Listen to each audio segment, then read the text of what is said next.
အားလုံးပဲမင်္ဂလာပါထွက်တူတော်ကနေပြန်လည်ကြိုးဆိုပါရစေဒီနေ့မှာတော့ကျွန်တော်အားလုံးရဲ့ငယ်ဘွား nostalgic အမှတ်တရတွေစီကိုခဏလောက်ပြန်သွားကြည့်အောင်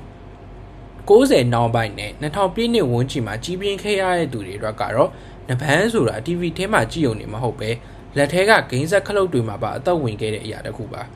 အဲ့ဒီတော့ကအခုခေတ်လိုအိမ်တိုင်းမှာ PS5 တွေ gaming PC တွေရှိနေခင်မဟုတ်ပါဘူးအိမ်မှာဂိမ်းဆက်မရှိတဲ့သူတွေအတွက်ကတော့လမ်းထိပ်ကဂိမ်းဆိုင်ဟာတကယ်ကိုနှိမ့်ပန်ပုံတစ်ခုဖြစ်ခဲ့ရပါတယ်။ကျောင်းစင်းနာနဲ့အိမ်မှာလွယ်အိတ်ကိုထားပြီးတော့လမ်းထိပ်ကိုအပြီးသွားဆိုင်ရှိမှာချိတ်ထားတဲ့တနာရီ200တနာရီ300ဆိုတဲ့ဆိုင်းမုတ်လေးတွေကိုကြည့်ပြီးကိုအိတ်ကတ်ထဲကမိုးမိုးလေးတွေကိုနှမျောရမလို့လို့နဲ့ဂိမ်းဆော့ဖို့လက်တို့ခဲ့ကြရခုတီရှင်ထဲမှာရှိနေပါသေးတယ်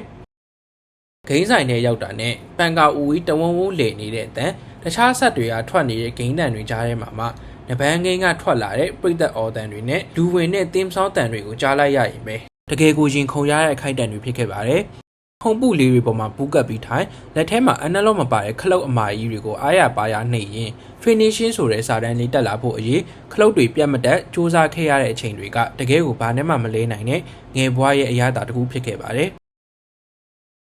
အဲ့အချိန်တုန်းကဂိမ်းဆိုင်ထဲဝင်သွားလို့လူအများဆုံးဝိုင်းအုံနေရဲ့ဆက်ကိုလမ်းကြည့်လိုက်ရင် WWF SmackDown ဒါမှမဟုတ် SmackDown 2 Know Your Role ဖြစ်နေဖို့က90%လောက်သိချပါတယ်။ PS1 ခေတ်ရဲ့ D game တွေဟာအခုခေတ် 4K graphic တွေနဲ့ရှင်ရင်မျက်နှာပြင်တွေကအတုံးလိုက်အတစ်လိုက်နဲ့ရေးစရာကောင်းနေနိုင်ပေမဲ့အဲ့ဒီတုန်းကတော့ကျွန်တော်တို့အတွက်တကယ်ကိုအမိုင်စားလက်လက်ထနေအရုပ်ထွက်တွေဖြစ်ခဲ့ပါတယ်။အထူးသဖြင့်2000ပြည့်နှစ်မှာထွက်ခဲ့တဲ့ပထမဆုံး SmackDown game ဆိုရင်အရင်ကထွက်ခဲ့တဲ့ WWF T2 တို့လို game တွေထက်ကစားရတာပိုမြန်ပိုသွက်လာတာကြောင့် game ဆိုင်တွေမှာဖျော်ဖြေရေးအသစ်တစ်ခုဖြစ်ခဲ့တာပါအဲ့နောက်ပိုင်းထွက်လာတဲ့ Know Your Role မှာဆိုရင်တော့ကစားသမားစင်ရင် roster ကပိုးဆုံးတာတလို့စီစဉ်မုံမှာလည်းကိုရိုင်း storyline တွေထဲဝင်ကစားရတာကတကယ် attitude era ထဲရောက်သွားလို့ခန်းစားချက်မျိုးပေးနိုင်ခဲ့ပါတယ်ဂိမ်းဆိုင်ထဲမှာ The Rock ကိုယူမလား Stone ကိုယူမလားဆိုတာအမြဲလူရတယ်လို့တယောက်ကများ Character Selection မှာ Triple H ဒါမှမဟုတ် Undertaker ကိုမြန်မြန်လေးဥအောင်ရွေးလိုက်ပြီးဆိုရင်ကြံတဲ့သူတွေကမကျေနပ်လို့ရန်ဖြစ်ခဲ့ကြရပြီလည်းရှိခဲ့ပါတယ်တယောက်ကများ Stone Cold Stunner ဒါမှမဟုတ် People Elbow ကိုကွက်တီကျွေးလိုက်ပြီးဆိုရင်တစ်ဆိုင်လုံးဝိုင်းអော်ကြတာပွဲကြည့်စင်ရပရိသတ်တွေအတိုင်းပါပဲ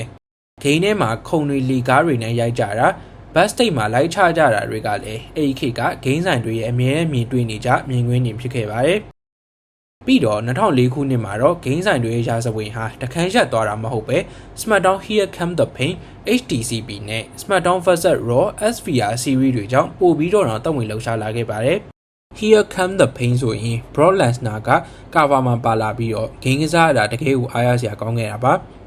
အဲ့နောက်မှာထွက်လာတဲ့ SmackDown vs Raw 2006နဲ့2007မှာဆိုရင်လေ General Manager မို့တီပါလာတော့ကိုယ်တိုင်ရှိုးတွေစီစဉ်ရတာကြိုက်တဲ့သူကိုချန်ပီယံပေးလို့ရတာတွေကကျွန်တော်တို့အတွက်တော့တကယ်ကိုအိမ်မက်တွေတကယ်ဖြစ်လာလို့ပါပဲအထူးသဖြင့် Create a Wrestler CAW စနစ်ကအဲ့ခေတ်မှာတကယ်ကိုနာမည်ကြီးခဲ့တာပါကိုစက်ကောင်ဘလိုဝတ်စုံတွေဘလို match တွေနဲ့ဖန်တီးထားတဲ့သူ့ရဲ့ special move တွေကဘာတွေလဲဆိုတာကိုကြောင်းရောက်ရင်တငယ်ချင်းချင်းငါးကောင်ပိုမိုက်တယ်ဆိုပြီးညင်းခဲ့ကြတာတွေကပြောမကုန်တဲ့အကြောင်းအရာတွေဖြစ်ခဲ့ပါတယ်။ Slobber Knocker မုံမှာဗန်နီယာအထိအနိုင်ယူနိုင်လဲဆိုတာပြိုင်ခဲ့ကြတာတွေ elimination ချိန်မှာထဲမှာ6ယောက်ပြိုင်ချရင်ခလုတ်တွေကိုအတင်းဖိနှိပ်ခဲ့တာတွေကလည်းအမှတ်တရပါပဲ။ဂိမ်းဆိုင်ရာဦးလေးကြီးဟဲ့အောင်နေမင်းတို့တနားပြီးတော့မယ်လို့လာပြောရင်တော့ပွဲရအချိန်တက်နေလို့ခဏလေးပါဆိုပြီးတောင်းဆိုခဲ့ရတာတွေနောက်ဆုံးတပွဲပဲထပ်တိုးပေးပါအောင်ဆိုပြီးအိတ်ကတ်ထဲကနောက်ဆုံးလက်ကျန်မုံဘူးလေးတွေကိုထုတ်ပေးခဲ့ရတာတွေကလည်းအခုပြန်တွေးရင်လွမ်းစရာကောင်းတဲ့ငယ်ဘွားရဲ့အပိုင်းအစတွေဖြစ်ခဲ့ပါတယ်ခေတ်တွေတဖြည်းဖြည်းပြောင်းလဲလာပြီးတဲ့နောက်မှာတော့နဘန်းဂိမ်းလောကရဲ့ဘရင်ဖြစ်ခဲ့တဲ့ THQ ကုမ္ပဏီကြီးဒေဝါလီခံလိုက်ရတဲ့အတွက်2013ခုနှစ်မှာတော့ 2K Games ကနေမောင်ပိုင်စီးပြီးလက်လွဲယူခဲ့ပါတယ်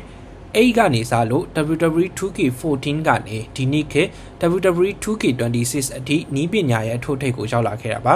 အခုခေတ်မှာဆိုရင်ဂိမ်းထဲက wrestler တွေရဲ့မျက်နှာကိုကြည့်လိုက်ရင်ချွေးပေါက်ကလေးတွေကအစမြင်နေရပြီဖြစ်လို့ဒါလူအစ်စ်လားဂိမ်းလားဆိုတာတော့ခွဲမရအောင်ရုပ်ထွက်တွေကကောင်းလာခဲ့ပါပြီအထူးသဖြင့် next gen set တွေဖြစ်တဲ့ PS5 နဲ့ Xbox Series X ပေါ်မှာဆော့တဲ့အခါ visual concept ရဲ့နီးပညာကြောင့်ကစားသမားတွေရဲ့လှုပ်ရှားမှုတွေဟာအပြင်ကအတိုင်းချောမွေ့နေတာပါ WWE 2K19 မှာပရိသတ်တွေအကြိုက်တွေ့ခဲ့တဲ့ gameplay တွေ 2K20 မှာကြုံခဲ့ရတဲ့အမှားယွင်းတွေကိုကြော်ဖြတ်ပြီး 2K22 ကနေစလို့အကြီးအကျယ်ပြန်လည်ပြင်ဆင်ခဲ့တာတွေကလည်းမှတ်တမ်းတင်စရာတွေဖြစ်ခဲ့ပါတယ် showcase mode မှာဆိုရင်လေ Remax Studio ဒါမှမဟုတ် Four Horse Woman တို့ရဲ့သမိုင်းဝင်ပွဲစဉ်တွေကိုအစအဆုံးပြန်လည်ကစားနိုင်တယ်လို့ Universe Mode မှာလည်းကိုယ်တိုင် promoter တယောက်လိုမျိုး show တွေကိုစိတ်ကြိုက်စီမံခန့်ခွဲလာနိုင်ပါတယ်။ဒါပေမဲ့ဤပညာတွေဘယ်လောက်ပဲမြင့်မားလာပါစေတခါတလေကြာရင်ကျွန်တော်တို့အားလုံးလွမ်းမိနေတာကတော့အခုခေတ် 4K graphic အမိုက်စားတွေထက်ငယ်ငယ်ကဂိမ်းဆိုင်တွေမှာပန်ကာ OG ရဲ့အောက်မှာထိုင်ရင်တငယ်ချင်းတွေနဲ့တယောက်တစ်လက်ဖြစ်စေနှစ်ယောက်တစ်တွဲဖြစ်စေ